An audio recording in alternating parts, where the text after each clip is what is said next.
Hey, what's going on, guys? It's me, Jay.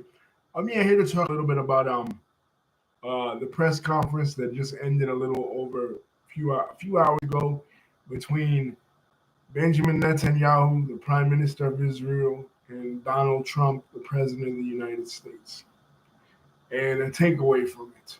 First of all, this crazy comment that Donald Trump made during the press conference, stating that the United States, we will take over Gaza. Now, a couple weeks ago, he released his big idea, his big plan post the ceasefire in Gaza was to relocate the Palestinians. At first, they were talking about relocating them to Indonesia.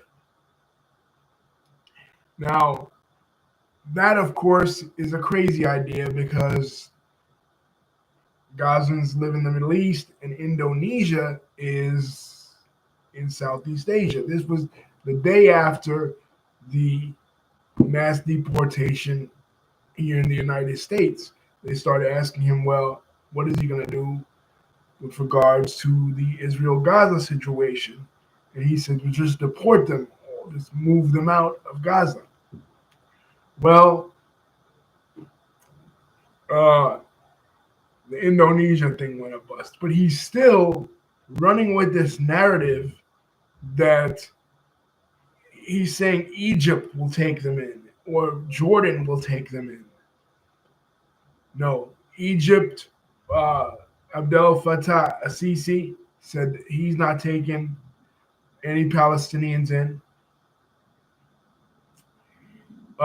King Abdullah II said he's not of Jordan. He's not taking any Palestinians in. None of these other Arab countries, Lebanon, I'm sure too, they just got a new government also. None of these other Arab countries are willing to take the Palestinians in. So basically, in the beginning of the press conference, Netanyahu is straight kissing Trump's ass, praising Trump, telling Trump he's the greatest friend of Israel, the greatest friend that Israel has ever had of all the U.S. presidents. And basically, this is because in 2017, Donald Trump moved the U.S. embassy from Tel Aviv to Jerusalem, basically giving in to Israel's demands that the United States recognize Jerusalem as Israel's capital and not Tel Aviv.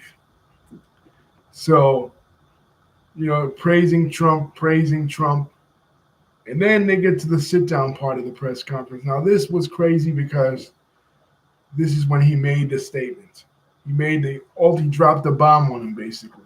He said that we, the United States, we will take over Gaza after all the Palestinians are going from there.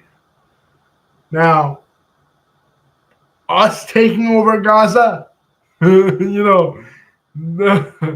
that's crazy. That's a crazy idea if he wants to do that.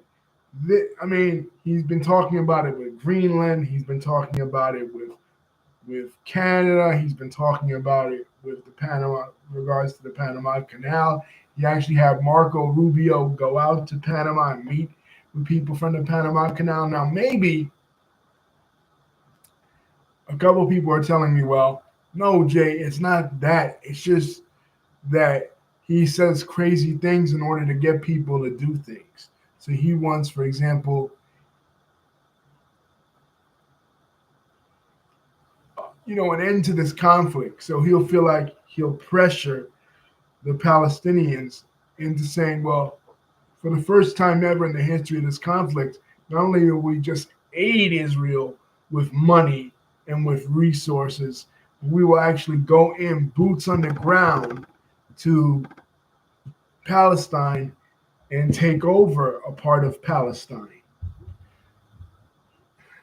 And that will force them to get rid of Hamas and to overthrow, I guess, in his mind, the government in Gaza, which is Hamas.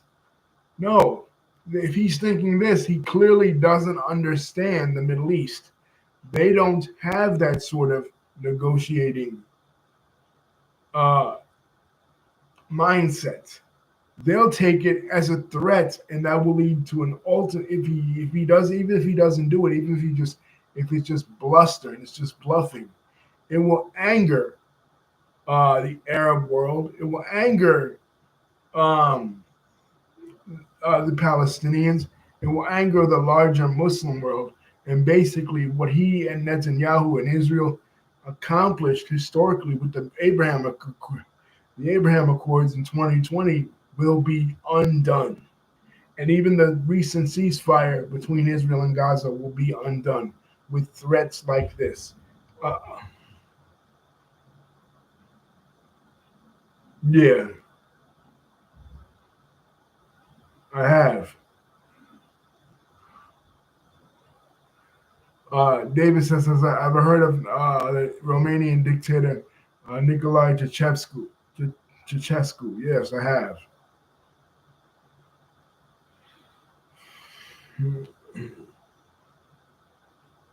A communist dictator from back in the day. But this will overthrow the balance of power in the Middle East. But one thing I don't think that America will go into Gaza and take over Gaza and make Gaza like the next Las Vegas. The Las Vegas of the Middle East. Maybe Trump would like to do that, but I don't think that will happen. But what I do think they want to do, the Israelis and the Americans, because I noticed this during the press conference, when a reporter asked Benjamin Netanyahu, "What about the settlers?" I think they asked either Netanyahu or Trump, or they asked them both. What about the settlers? You know, now that will Israel go back to occupying the Gaza Strip, and will they bring in and build settlements like they do in the West Bank, right? Uh, and Trump just completely ignored the question, but Netanyahu smiled because, of course, Netanyahu is the one we talked about in other videos in 2015 when Barack Obama was trying to, during his term, put a hamper and put a stop to Israel building new settlements in the West Bank with the terrorist groups like the Hilltop Youth, right? Which Trump pardoned the Hilltop Youth. On their behalf, these extremist Jewish groups, he allowed Americans to send money, American Friends of Israel to send money to basically these advocates of ethnic cleansing in the West Bank, the extremist settlers, right? Trump favors these individuals, unlike Barack Obama.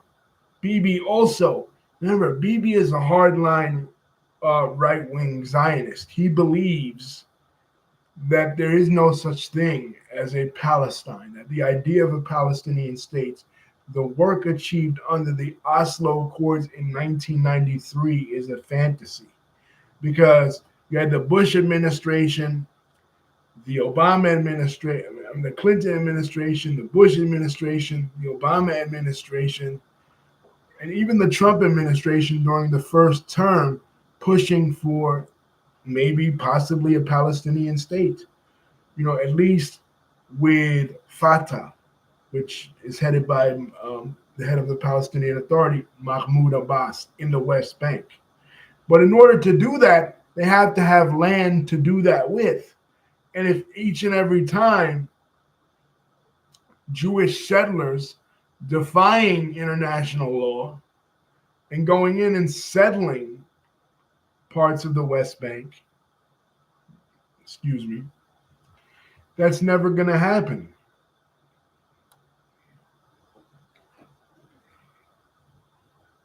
So what the United States was trying to do under Barack Obama was trying to get Netanyahu to stop doing this. Listen, we're going to suspend aid for Israel if you continue to build new settlements in land that, according to international law, you're not supposed to be building settlements in. And this is just the West Bank. Now, Gaza is a whole nother story. Gaza, like the West Bank, was captured in the Six-Day War by the Israelis,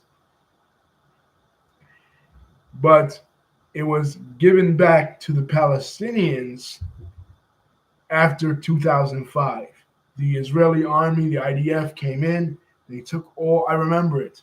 It was a conference between then Israeli Prime Minister Ariel Sharon and then U.S. President George W. Bush. Mahmoud Abbas was not involved, right? And Yasser Arafat died the year before. Uh,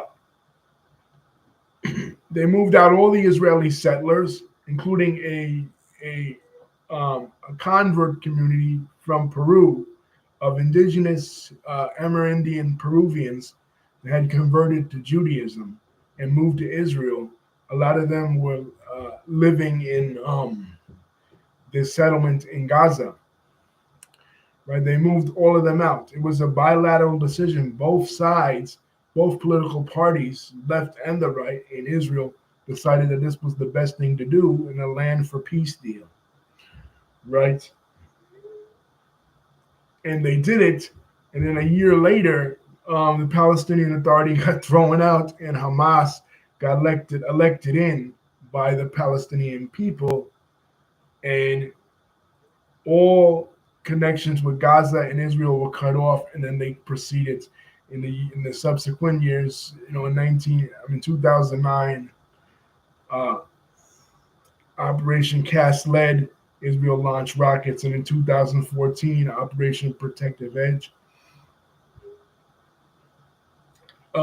There was rocket wars between Gaza and Israel. Because Hamas is in power.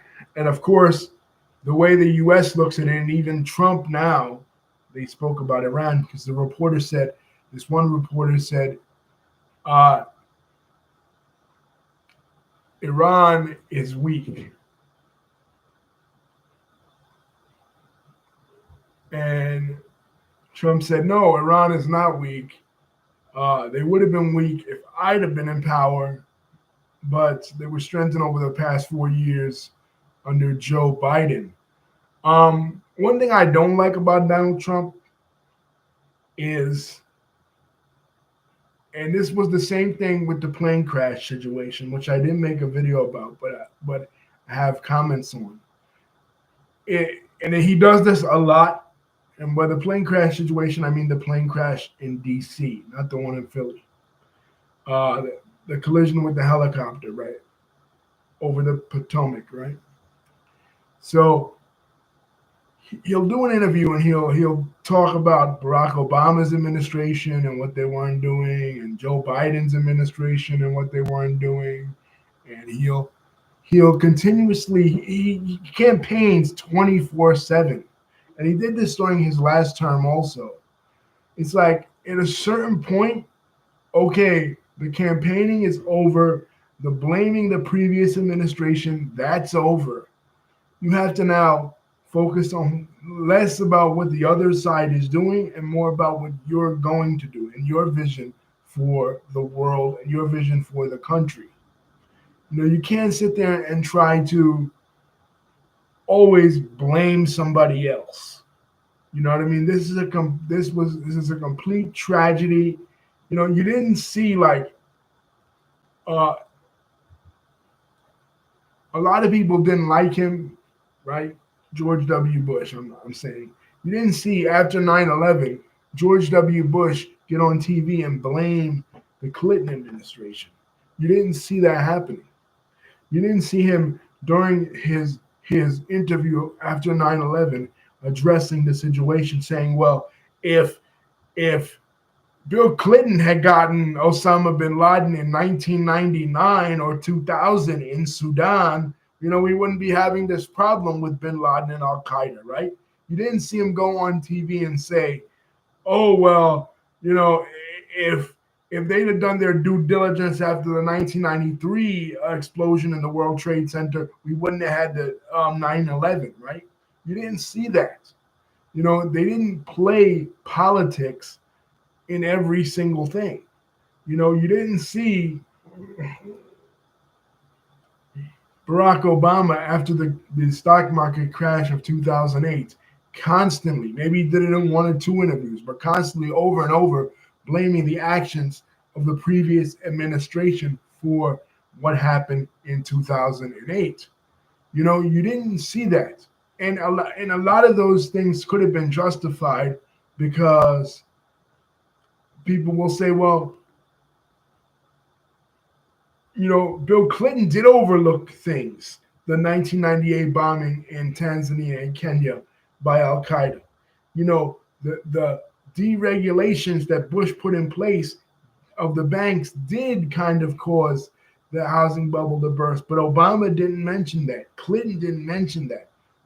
Bush didn't mention that. Everything the previous administration either does or doesn't do has an adverse effect on what your situation is going to be like. Obviously, that is the case, but they don't bring that up. He mentioned Joe Biden in the conversation with him and Netanyahu. He's like, oh, Joe Biden would have done it. Who cares about what Joe Biden would have done? Joe Biden is no longer the president. You have to focus on yourself now and not doing just for your base, but doing what is better for the world, right? But Trump doesn't do that. He constantly, throughout his first campaign, he must have mentioned the first term last time, 2021 to 2017 to 2021. He must have mentioned Hillary like 100 times, and he beat Hillary. You're not campaigning against Hillary. Why are you still talking about it? Same thing now with Biden. Same thing with Barack Obama. Stop talking about these individuals. They're irrelevant. They don't matter. Okay, they might have messed it up, but now it's your turn to fix it. The people have given you a mandate and not them. Don't continue to point the finger and point the blame at somebody else's administration, a past administration, or somebody that you beat on the campaign trail. I mean, that makes no sense. And that's one of the things that irritates me about Trump.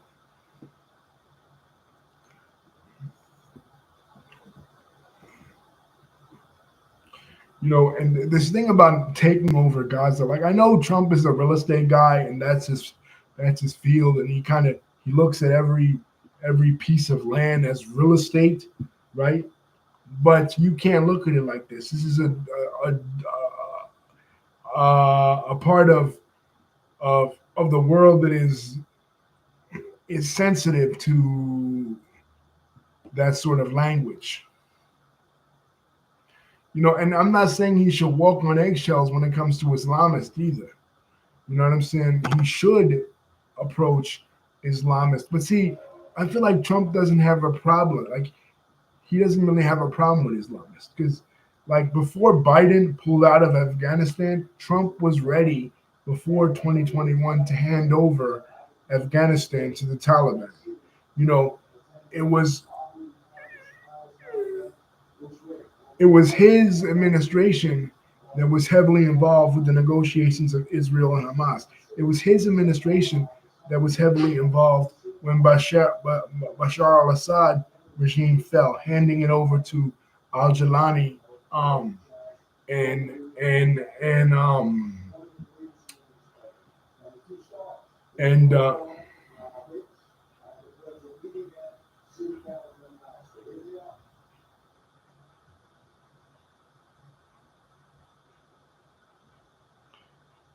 and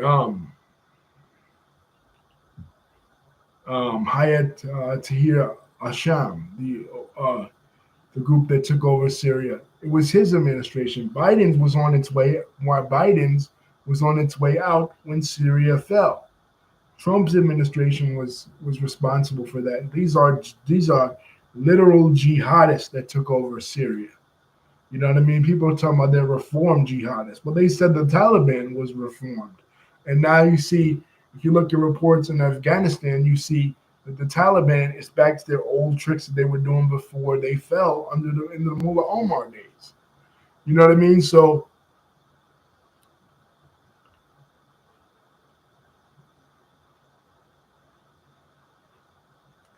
and also Trump is sending mixed messages in many ways too, because on the one hand, he and Doge, uh, Elon Musk, they cut U.S. aid to foreign countries. You know, uh, I saw another press conference with Marco Rubio, the president of Costa Rica, right? And he was talking about, um, they're not going to cut aid for things that people need, such as the AIDS initiative in Africa, right? But at the same time, you got this isolationist approach combined with this imperialistic approach. So, in a sense, he wants to be like the Republicans of the post World War One era, like the Calvin Coolidges, for example, or the Warren G. Hardings on the one hand, and on the other hand, he wants to be like Teddy Roosevelt and William McKinley, and America to spread her wings and this whole neo manifest destiny plan. So Trump really doesn't know what he wants to do. You know what I mean? And he's such a hard individual to pin down as far as his philosophy. As far as his political ideology, what does he really want? You know what I mean? Because on the one hand, he's saying he'll cut holidays, uh, you know, important holidays. He's attacking DEI. He's attacking this program, that program. On the other hand, he is, saying that he's an administration for all people. You know what I mean? And I just feel like every Palestinian that voted for him, an Arab American that voted for him, just like every Latino American, is finally getting what they deserve. Because you guys, and I said this to all my Arab friends and Muslim friends, I said, you guys said here and told me that Kamala Harris and Joe Biden were the worst for Palestinians because they, after October 7th, they backed uh, quote unquote Israel, right? They backed Israel's attack against quote unquote innocent Palestinians. And I'm not saying that Palestinians aren't innocent, that they're attacking, but at the same time, you blame Joe Biden. You took votes away from Joe Biden in cities like Dearborn, Michigan, cities like Hamtramck, Michigan, major metropolitan areas that were with a lot of Arab Americans. You did that. You know what I mean? The Muslim Americans and the Arab Americans that voted for Donald Trump, that came out and supported Donald Trump, despite the Islamophobic comments that he made during his first administration.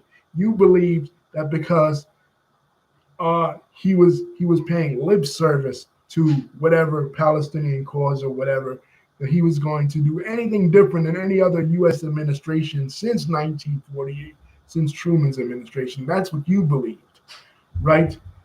YouTubers and influencers that were Muslim, like Myron Gaines and Sneeko, they came out and they supported Donald Trump because of his right-wing views of anti-feminism, ignoring the fact that Trump is a pure Zionist, ignoring the fact that Jared Kushner, his son-in-law, is not only a real estate developer as well and a business magnate like him, but also an Orthodox Jew who is not the type of Orthodox Jew like the Notori Karta or the Satmar Hasidim that are anti-Zionist. No, they're pro-Zionist. They believe in the idea of an irredentist philosophy of greater Israel. That's what they believe. And you knew that Trump believed this. But no, you wanted to make Joe Biden out to be the bad guy. You wanted to make Kamala Harris out to be the bad guy. You wanted to make them look like they're the ultimate Islamophobes, right? But you're getting what you deserve. You're reaping what you sow because you put this man in power. You put the Islamic and Arab American, the Muslim American and the Arab American support behind Trump, thinking that he would do anything different than Joe Biden, Kamala Harris, Barack Obama. They all have to bow and bend the knee and kiss the ring when it comes to Israel. They can negotiate as far as like settlements and stuff like that, but they cannot come out.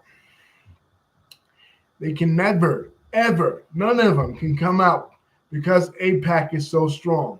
The American Israeli Political Action Committee lobbyist group is so strong in Washington, D.C., that none of them could come out and support the Palestinians outright.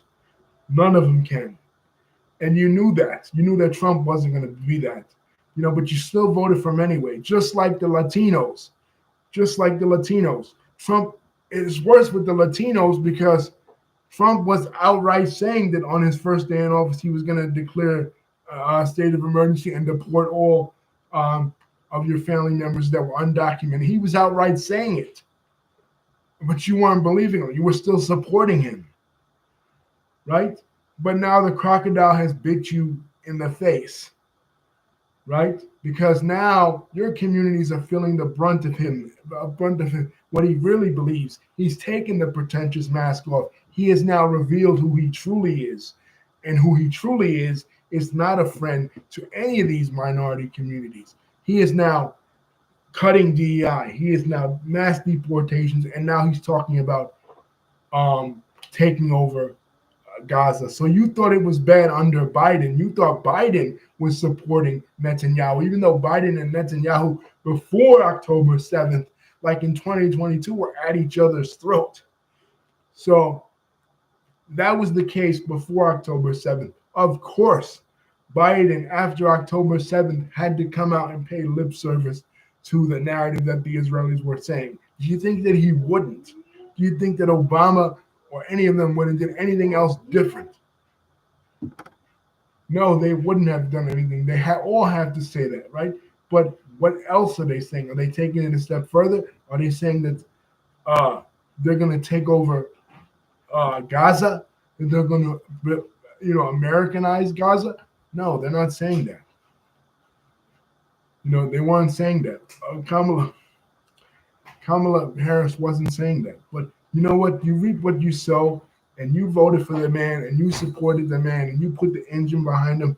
So I hope you're happy of the results that you're getting.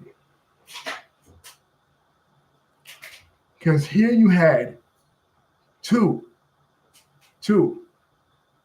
criminals sitting at that press conference. One that is wanted by the ICC for corruption, and Benjamin Netanyahu, and you had Trump. And both were smiling and smirking in regards to confiscating and taking over Palestinians' land. And as soon as Trump was elected, I said that was going to happen. I predicted it. I said, you think that things were bad under Joe Biden for Palestinians and for Arabs, Arab Americans. I said they'll be 10 times worse under Donald Trump. Because not only do you have Donald Trump in power, but you also have Benjamin Netanyahu in power. And we know how Netanyahu feels about Palestinians. And we know how he feels about the idea of a Palestinian state. He does not believe in it. He believes it is a fantasy. And he's very persuasive when it comes to Trump. He knows that you can butter Trump up. You can get him basically to do anything. And Trump has a huge evangelical base. And the evangelical base, they believe in the irredentist policy of a greater Israel. Right? That's what they believe in. And they'll have no qualms about eradicating the Palestinians from Gaza whatsoever and creating another Nakba. So once again, just like the SJWs in 2016 and the ultra liberal feminists and the woke drove normal people with their nonsense to vote for this criminal.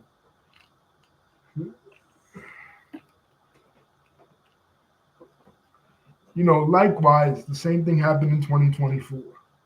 I did not. I voted for Kamala Harris. I said it before. And because I knew that when it came to this situation that I care deeply about, the Middle East conflict, I knew that Donald Trump would uh, his support will be unilateral.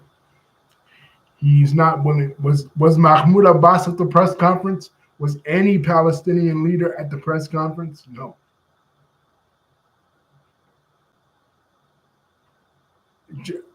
Exactly my point. Exactly what was wrong, in my opinion, when it came to the Abraham Accords.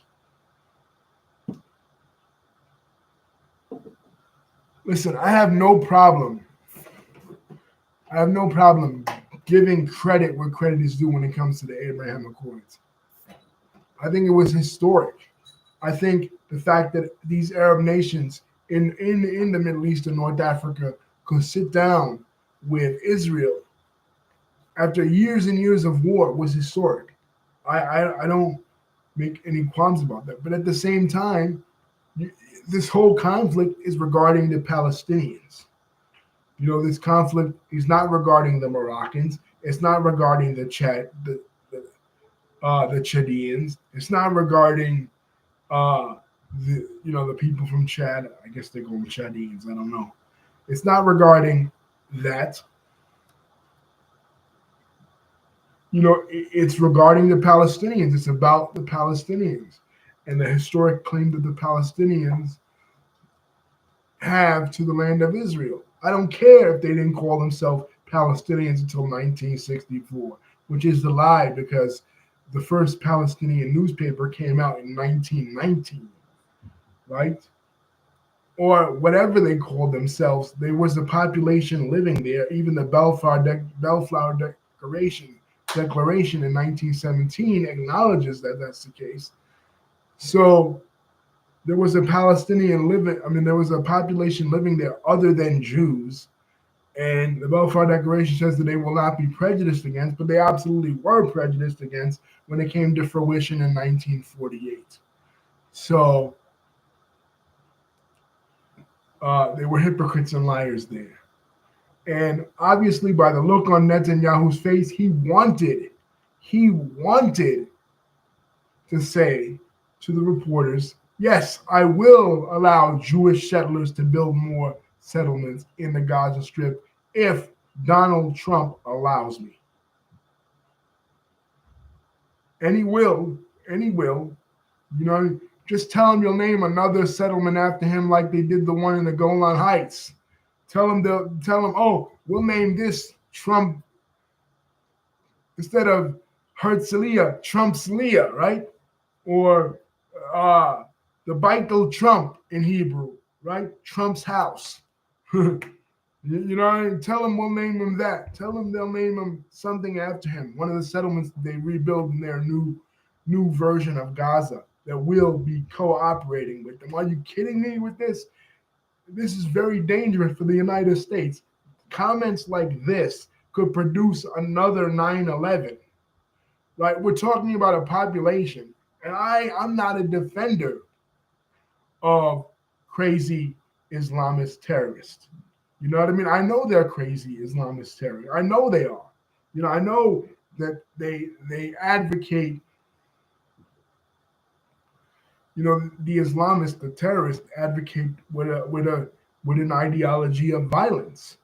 Look what happened in 2012 with that movie, on YouTube, The Innocence of Muslims. That caused a catastrophe internationally for us. So comments like this are very dangerous for Trump to be making. We're not dealing with Maduro. We're not dealing with Trudeau. We're not dealing with Claudia Sheinbaum.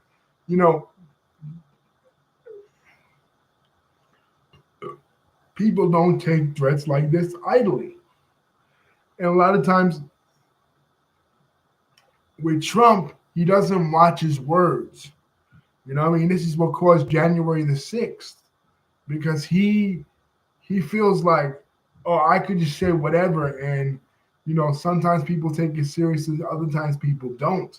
But no, these people, these crazy motherfuckers, just like the crazy motherfuckers that invaded the Capitol on January the 6th, 2021, they'll take it serious. You're dealing with extremists here. You're not dealing with people who just talk. This isn't a wrestling promo. This is real life. You can't just talk shit. You know what I mean? So anyway, guys, taking over Gaza. Unbelievable. Peace. Don't forget to like, comment, and subscribe. Hit the bell button to see when my next video is coming out. Love you guys. Thank you, David, for contributing. Yeah, I know, Nicola Chachescu.